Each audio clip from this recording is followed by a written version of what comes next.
bareedduu carcar. Yaa bareedduu carcar qashtii intala ituu jaalalti tee hogguu na keessaa hin dhumtu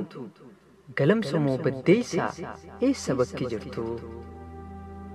takkittii murawwaa yaatan ituu baabboo hedduu na darartee jaalalti tee jaboo iddoo jirtu himi wixirfadhee yaaboo waaccumoo darakkuu bookhee moo balballeetti miicatamoo ciroo moo horfaa roqaati gola keenaaf himi eeysa manni keetii mi'eessoof asabooti yaatan odaa jigaa intala gaadullaa akhii akhte hegaa daddafiinaaf kottuu anilleen sineegaa dhummugaaf machaaraa tan karra qorqoraa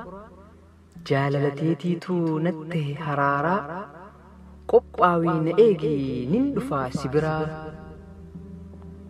qunne moo hirnooyyee intala bishaan poostaa wal argi moo kooraa laga arbaa jirtaa moo achii fagaatteetii malkaa balloo argamtaa lookoo dubra ituu abbaa feete caaltaa kommoonaa fi xirroo doobbaa fi masalaa laaftuu hin sehinii dubbiin tun jaalalaa yaanni koo sibiraa jiraadhus halaalaa hidda dhiiga kiyyaa tan elelleef meettaa haalaaf amala keen duraanuu faarfamtaa hogguun si yaadadhu na dura marmaartaa si dhabuu hin tahuu imalmaanaa toltaa nassabee algaa arroojii fi waayee timiree gaammoo addaayyoo fi baayee bilisee wacaalee qaalluu duraan faayee sirraa hin qabame si argannaan fayyee sabboontuu lafa seenaa tan odaa bultumi jaalaltin siif qabu takkan qabdumamii